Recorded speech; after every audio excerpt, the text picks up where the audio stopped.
Good morning everybody, it is day 3 of lockdown. I hope you're all well and trying to get as much golf practice and exercise in as you can really. It's not easy, is it this? Not easy. Good morning everyone, hope everyone's well and safe. It's day 3 for lockdown for me. Didn't really know what to do today. Had a few ideas.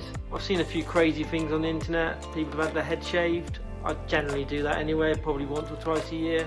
And as I'm nearly 40, I thought shaving my hair might not grow back. I just thought I would do a few jobs around the flat really. I've been in here a couple of years. There's a couple of things that needed doing. I need to hang a few more pictures up. So I had a little attempt at DIY. It can't be that difficult, can it? Yeah, it's made a bit of a mess. The plasterboard was a little bit looser than I thought. I'm obviously not that great at DIY. That'll probably be my only attempt during lockdown. So that's me done for the day. Busy day today. Got to try and get into the pro shop if I can. I've just got a few things that I need to sort out from the business point of view. I know the police are on sort of road blocks at the moment, so I'm not sure if I'm able to get in. I also want to check in with our course manager at Torquay. Jason Brooks and his team are busy on the golf course, actually doing some maintenance on the course, so I just want to check in with him to see how the course is doing, how it's faring up, considering we've come out of probably one of the worst winters we've had on record here in the UK anyway. But I'd like to check in with him, so we'll speak to him a little bit later. So it's a Thursday, and normally in the winter time we would be playing in some type of event on a Thursday, whether it's the Devon PJ or the Alliance. It's something that we would go away and play in. Now, for some of you that don't know, my wife is also a golf pro, and sometimes she would come and play in these events. But in recent years, obviously with the kids and everything, she's not been playing. So today I'm going to challenge her to a game of golf. One hole, and we'd normally be playing for money. But we haven't got any money. So what do you want to play for? Cups of tea, obviously. What about homeschooling for the kids? Oh, that's a great idea. Should we play for the... I might try harder. Yeah. Should we see who's actually homeschooling the kids tomorrow? Yes. In right, fact, ladies first. where's And the ladies' teas? there's no ladies' teas, all right? In the PJ rules, you get 10%. But in the garden rules, there's no percent. All right, this is a proper match. I do not want to be homeschooling. All right. Oh yeah. So you've gone for the layup. You've decided not to go for it. No, I think that's a bit silly, really, trying to get through the gap on the first shot. My go. I'm going to go for it. Ready? Brave decision. Go, go. Oh. That didn't get through. It doesn't. Right, do you want me to mark mine? No, should be Are you right. happy with that? Right, you've got to get it over those, between the poles and in between it, okay? Up and over. I don't want to hit the slide with my club. Don't worry about the club. Oh yeah, that's perfect. Absolutely perfect. Right, follow that one. Right. So you're one less already, aren't you? Oh, it's got it. Oh, oh my word. Oh, that was so close to being out of bounds. You've got a tricky shot now, so this could be me coming back at you here because you've got to go round that goal, but don't go out of bounds. So I get a bit of you got to get a bit of hookage going on there. I don't think these balls move quite as much as a golf ball would. Oh, it's a duff. Oh, yeah, but let go. Oh. You duffed that. All right. Cool, that was close, wasn't it? A bit out of boundsy. Oh yeah, that's a good position, that one. Good layout. You've got to go round the goal. Right. But you can hook, yeah, so ideally from this position, from this position you'd be now trying to hit it onto the trampoline, but you've still got to manage to get round the goal now. Okay, yeah. Right, this is me coming back at you. Go, go, go, go. Oh, yes. I've played 5 and you're playing 5. I'm playing 5. Yeah, okay. That's good. And you've actually got, I would say you've got the better angle in. What, over the hazard? Well, you're going to go, I thought you wanted to go round the hazard. Yeah. Come on then. So this is your 6th shot. I'm going to go wide then, I'm going left. You're going left of the hazard. I'm going left of the hazard. Okay. Ooh, oh, that's a perfect shot. Out of bounds behind the hole, yeah? Yeah. This is for you to do the homeschooling. For you to do it. One shot. In the lake. Oh, no, he hasn't. This is down to a chip off. So has it got? I don't have to chip it. You got. Well, you just got to get it in the frisbee. pressure. You bet you feeling the pressure now? I am. Are you? Right, another day with the kids. In fact, they're coming. Quick, hurry up. Oh no! Oh no! This is it. This is pressure. Like seriously, I'm feeling your pain here. That homeschooling. That is disappointing.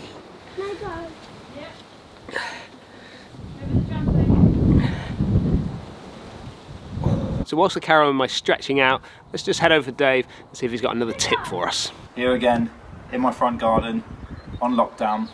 So today I thought we'd bring to you another obviously hip mobility exercise.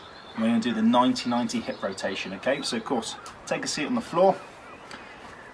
Feet about hip shoulder width apart. You can place your hands obviously just to the side, and all I want you to do is aim to get both knees and feet onto the floor, lean into it slightly, and rotate back over, trying to keep your heels on the floor into the next side.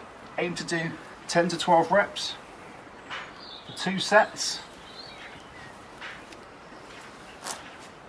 Let's see how that one feels. I'll tell you how that feels, Dave.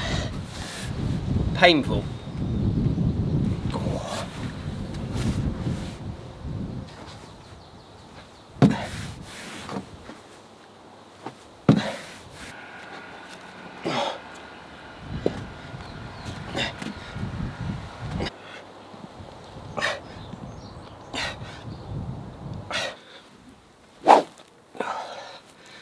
Definitely feeling a little stiffer today. Felt like I was really getting it flowing yesterday. I noticed in my last video that I wasn't flexing this left knee on the left-handed ones. I wasn't getting the left knee back enough on the way back. I was kind of staying flexed. Just trying to bring that back and open it up again. Bring that left foot back, bang. Step throughs are hard.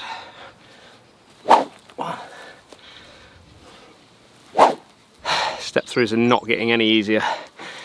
Definitely a lot of extra effort in that. Feeling like I'm a bit quicker left-handed now. Yeah, back's loosening up.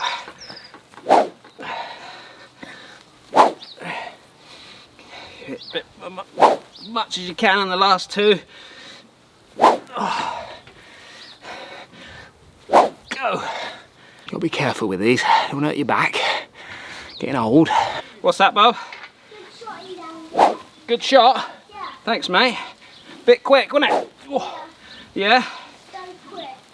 Oh. Right, speed stick training done for the day. Bit of puff. Let's now check in with golf course manager at Torquay, Jason Brooks, to see how he's getting on the golf course. Right, Jace, how you doing? Good, thanks, Dan. Yeah, all okay? Yeah, just got back from work. Right, and how's it all going out on the golf course right now? Pretty good, yeah. I mean, the weather's perfect. Yeah. No golfers, which is a little surreal, but, you know, good for us to get on with things undisturbed. And how many staff members have you got in? Is everybody still in? So we've got 4 out of 5 at the moment. 4 out of 5, okay. Until the committee decide differently, you know. Obviously, the longer this goes on, the fewer staff we'll end up with, probably. Yeah. I appreciate that. And beginning of the week, I mean, you were looking to start off on your maintenance side of things on the golf course, weren't you? Is that still going on? How's it all going with that? Yeah, so we started a sort of annual greens maintenance for the spring. Yeah. And obviously got the news on Monday night from Forest that the course was being shut down, but fortunately greenkeepers are allowed to work. I know we're not key workers or maybe deemed essential, but we need to keep the golf course alive for when it does return open again for the golfers. So we're allowed to go in and do maintenance on the greens and whatnot. Yeah. So we've just come out of one of the worst winters, haven't we? So how are the golf courses, do you think, faring up around the country right now? I'd imagine if it's similar to us, they've come out waiting for some dry weather to occur, so they can get things prepared for the winter, and then suddenly, boom, this has been thrown into the laps, and a lot of courses have either gone down to skeleton crew, or have been heavily restricted in their movement. So, it hasn't been good timing, to be honest. some of the people were saying, you know, what would have happened to the golf courses if you couldn't have got in to do some work on the course? What would have happened to the courses? How would they have, like, if they don't get cut and they don't get maintained, what kind of happens to them?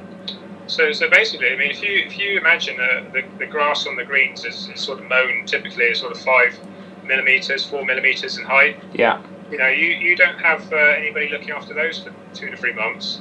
Suddenly the grass plant not just gets longer, but it changes its sort of characteristics. So that not just a question of sort of just mowing it back down again. That grass plant has changed significantly. So it can take, you know, months, maybe even years to get it back to sort of what it was like. So it's quite critical to be able to keep on top of it. Yeah. I appreciate that.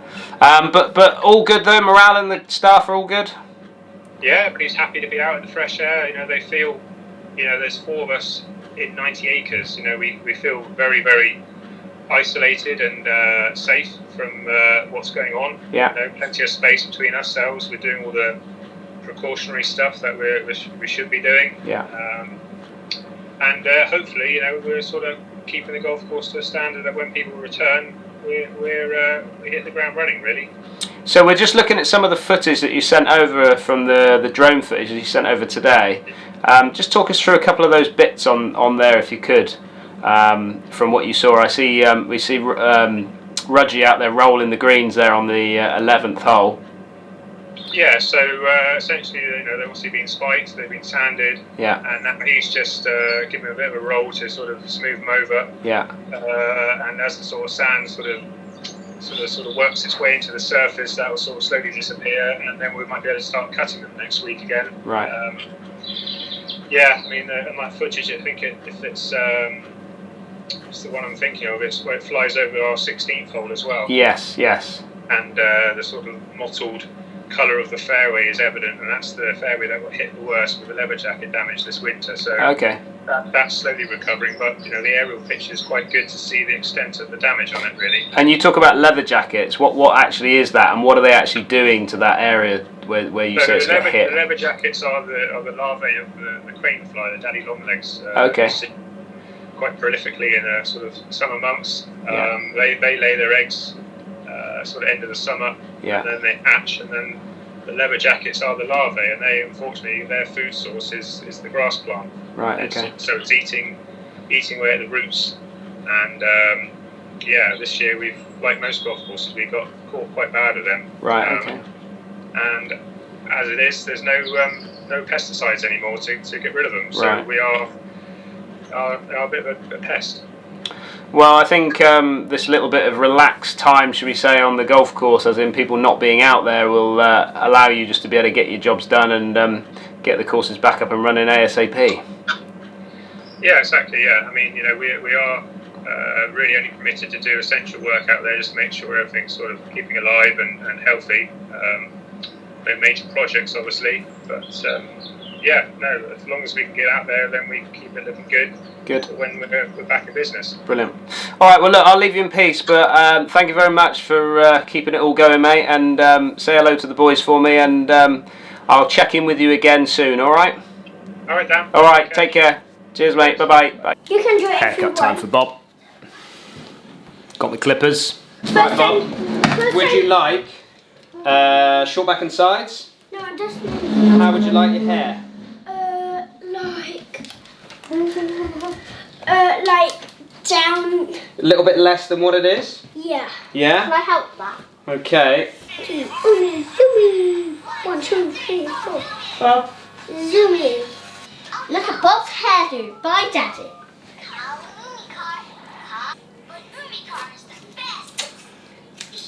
Right, haircut done, Bob. Are you happy with your haircut? Yeah. Is it looking cool? No.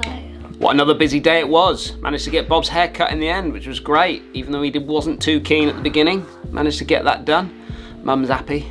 Really good to catch up with Jason. Obviously, those guys are working hard to keep our golf courses alive, basically. If the government was to shut that down, then those guys wouldn't be able to get out there and get that done. And obviously, you heard from what Jason had to say. You know, we've come out of one of the toughest winters ever in the UK, and maintenance needs to be done. It was important for me to win that golf competition. Not sure how I would have got on with the patience of homeschooling.